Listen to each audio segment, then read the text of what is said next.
नमस्कार बहनों और भाइयों। भारत की ज्ञान सागर की यात्रा में आपका स्वागत है। आज की ज्ञान का विषय है, एक अलग विषय लेके आए हैं, विविधता में एकता या एक में अनेक। ये विषय इतना महत्वपूर्ण है कि आईएएस हो, पीसीएस हो, एचसीएस हो, जो भी लिखित परीक्षा होती है, नेट हो, उनमें सब में ये सवाल जरूर पूछा जाता है। जो जनरल स्टडीज का जो टॉपिक होता है उसमें यही सवाल पूछा जाता है कि भारत में विविधता में एकता में अनेकता से आप क्या समझते हैं। ये विषय चाहे वो जुडिशरी का पेपर हो, कहीं भी हो, सब ये जरूर पूछा जाता है। तो हम इस महत्वपूर्ण विषय को लेके चर्चा करेंगे, जिसका हमारा विषय है विविधता में एकता या एक में अनेक। भारत की संस्कृति का जो मूल है, भारत का जो आधार है, भारत की जो एकता का मंत्र है, यही है। इसके विषय में भारत के जो दार्शनिक हैं, एक रविंद्रनाथ टैगोर और एक श्री अरविंद, ये जो महत्वपूर्ण है, इन्होंने कुछ कहा था। श्री रविंद्रनाथ टैगोर जो थे, उन्होंने कहा था कि हे ईश्वर, मेरी यह प्रार्थना है, उसे आप स्वीकार करें कि मैं अनेकता के में एकता का स्पर्श का जो आनंद है कभी न गवा सकूं।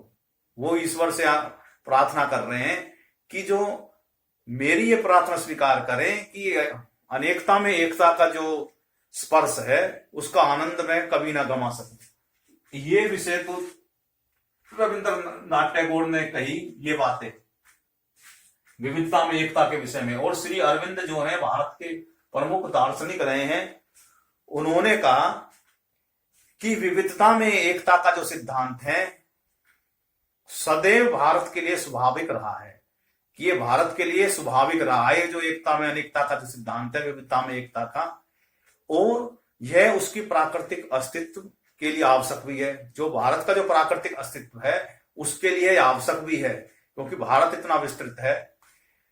एक में अनेक का यह जो भाव जो है, भारत को उसके स्वभाव व सब धर्म के सुनिश्चित नींव पर स्थापित करेगा। कि उन्होंने जो ये कहा कि अरविंद जी ने कि विविधता में एकता का जो सिद्धांत है सदैव भारत के लिए स्वाभाविक रहा है, भारत इससे अछूता नहीं रहा है, और उसकी जो प्रकृति है अस्तित्व के लिए आवश्यक भी है। भारत के प्रकृति और अस्तित्व के लिए आवश्यक भी है कि एक में अनेक का भाव भारत को उसके स्वभाव व सब धर्म, दो बातें कही उन्होंने, स्वभाव और सब धर्म।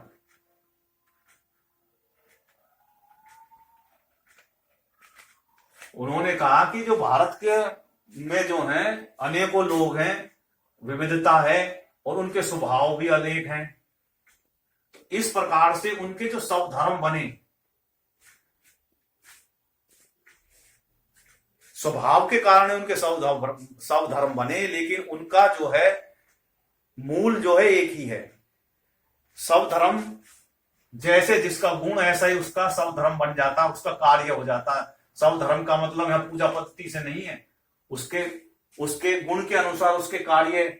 यही श्रीमद् भगवद गीता में इस विचार को कहा गया है कि सब धर्म पर धर्म से श्रेष्ठ है। सब धर्म का होता है उसका जो नैसर्गिक कार्य है वो उसके स्वभाव अनुसार ही होता है, और यही विविधता एकता में बदल जाती है। यही विविधता एकता में बदल जाती है।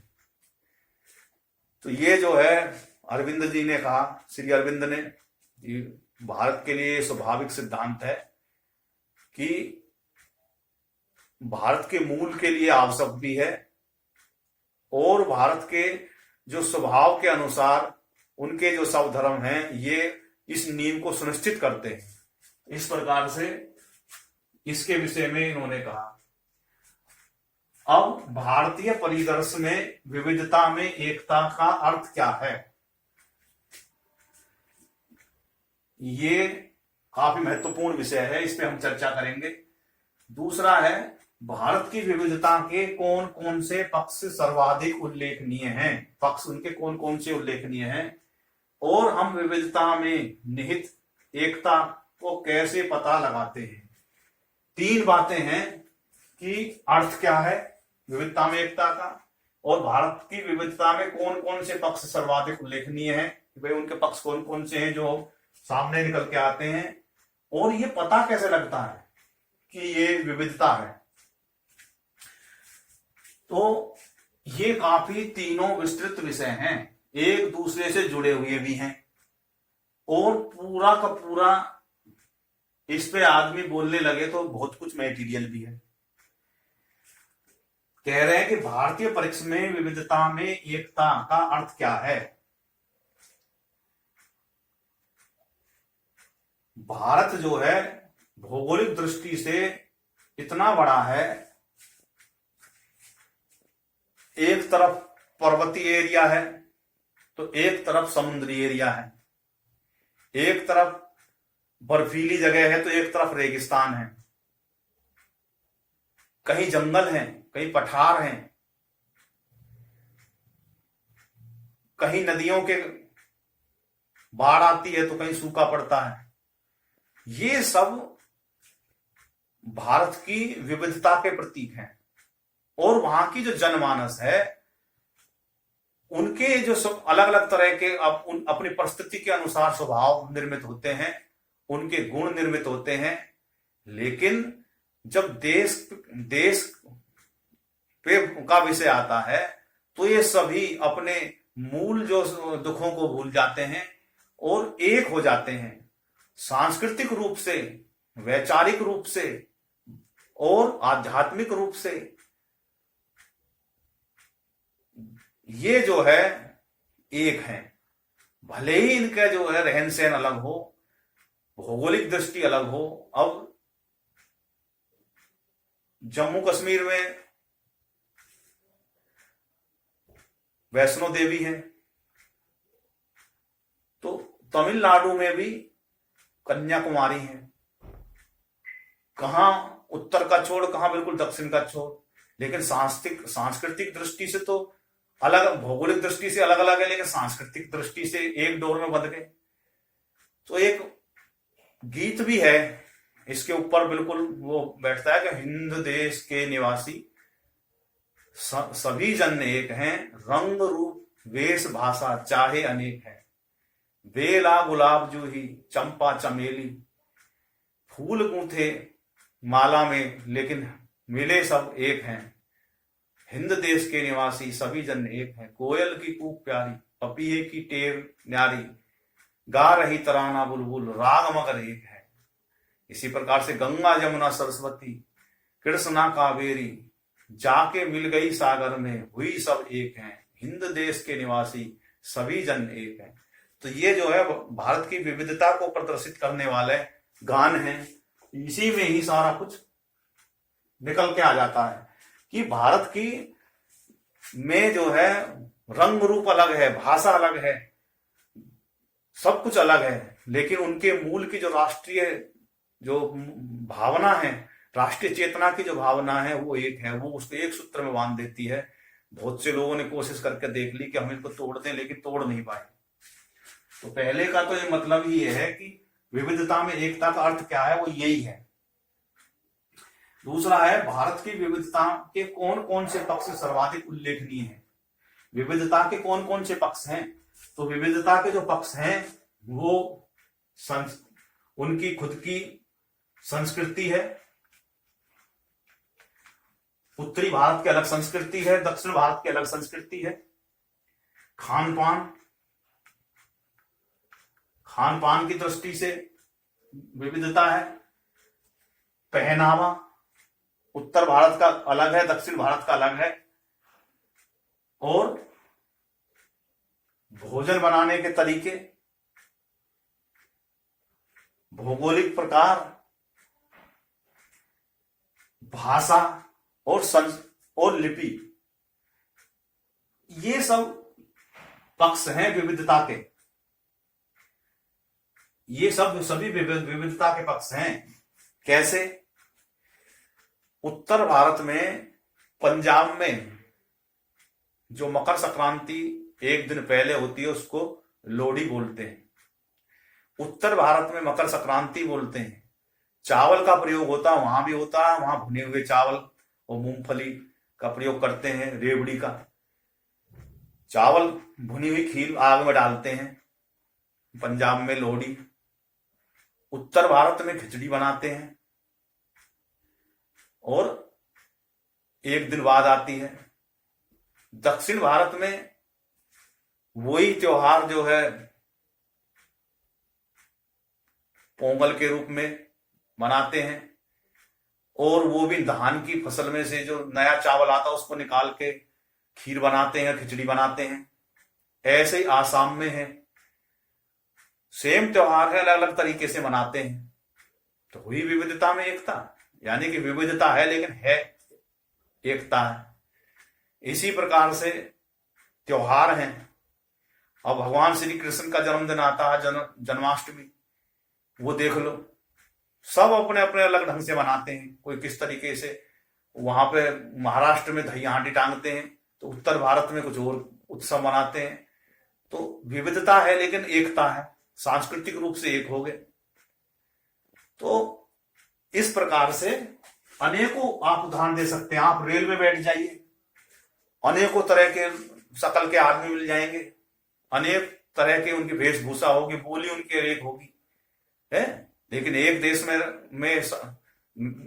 राष्ट्रीय चेतना के अनुसार वो एक है, उनमें एकता है। तो ये जो है इस प्रकार से उल्लेखनीय है। फिर है, हम विविधता में निहित एकता को कैसे पता लगा सकते हैं।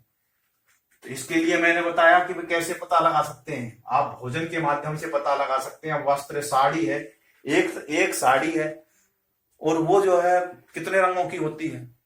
पहनने का ढंग देख लो, कहीं घूम बना के पहनते हैं, कहीं उसी की लांग, उसको महाराष्ट्र में जो है, जो महाराष्ट्र में जो साड़ी पहनने का ढंग अलग है, गुजरात का अलग है, राजस्थान में पहनाव वो उसी साड़ी को अलग तरीके से उनके डिजाइन है, जयपुरी पहनाव उनका अलग ठप्पा होता है, जयपुरी बोलते हैं साड़ी को। गुजरात में जो है वो पटोला बोलते हैं, बने हुई जो रहते हैं। उधर आप बनारस में चले जाओ, बनारसी बड़ी उनका वो है बनाने का जो तरीका। और इस प्रकार से हम देखें कि कितनी विविधता है, लेकिन जब वो महिला पहन के खड़ी होती है उसी अलग अलग परिधान को, तो उनका एकता झलकती है। चाहे वो पहनने का उनका उद्देश्य वही है कि वे किस तरीके से पहन रहे हैं, किस तरीके से पहन रहे हैं। तो जो है ये इस तरीके से हम जो है विविधता में एकता का पता लगा सकते हैं। भोजन के माध्यम से लगा सकते हैं, पहनावे के माध्यम से लगा सकते हैं, और काम करने के तरीके से, शिक्षा के द्वारा हम पता लगा सकते हैं। और मसाले हैं, वही मसाले हैं, सब अपने अपने अलग ढंग से उसका उपयोग करते हैं। तो इस प्रकार से हम जो है विविधता में निहित एकता का हम पता लगा सकते हैं, बोली के माध्यम से, खाने के माध्यम से। अब दाल है, अब देखो दक्षिण भारत में वो जो है इडली के साथ में सांभर बनती है, उत्तर भारत में, वो पूर्वी भारत में चावल के साथ में उसको खाते हैं, और मध्यम वो जो है आपका बीच, वो उत्तर भारत जो है वो रोटी के साथ में दाल खाते हैं। और उत्तर में जम्मू कश्मीर में चले जाओ तो वो बिरयानी बना लेंगे, उसमें हैदराबाद में बिरयानी बनाएंगे, चावल में वो और भी कुछ डाल लेते हैं। और मध्य प्रदेश में पुलाव बनाते हैं, उसमें मटर डाल लेते हैं। तो ये सब जितने भी हैं, ये विविधता में एकता का पता लगाने का ढंग है कि भाई उसी चावल का अलग अलग विविधता है, लेकिन उसको अपने हिसाब से उसको कैसे ढाल लेते हैं, कैसे उसको अपने हिसाब से तैयार कर लेते हैं। ऐसे ही अनाज है, ये मोटे अनाज हैं, गेहूं है, चावल है, ये सब चीजें, रागी है, बाजरा है, और ज्वार है ये मोटे अनाज में आते हैं, और जो वैसा अनाज है ये गेहूं है, चावल है, मक्का है, ये सामान्य जो अनाज है उसमें आते हैं। दाल है, राजमा है, ये सब जितने भी हैं ये इनका तरीका अलग अलग बन के जो है, लेकिन मूल उनका जो है एक का जो है वो अपना पेट भरना है और हमारी उनकी संस्कृति की विविधता को दिखाता है कि हम किस तरीके से उसको उपयोग करते हैं। तो इस प्रकार से हम इन सवालों को जब हम करेंगे तो उदाहरण दे सकते हैं इस प्रकार से। पानी है, कहीं सूखा है, कहीं कहीं खारा है, कहीं मीठा है, तो वो विविधता है। लेकिन कोई ये नहीं कह रहा कि हम देश छोड़कर चले जाएंगे, यहाँ तो पानी खारा है, हम नहीं रहे। उन्होंने उसी का ही जरिया बना के अपनी मातृभूमि से उन्हें लगाव है और उन्होंने उसको अंगीकार कर लिया। ऐसे खारे पानी को वहां पे अपने संसाधनों के जरिए से उसको मीठे में परिवर्तन करते हैं, बारिश का पानी इकट्ठा करते हैं, कुंड बनाते हैं। लेकिन ये नहीं कहते कि हमारा जो यहाँ पर तो हम बेकार है।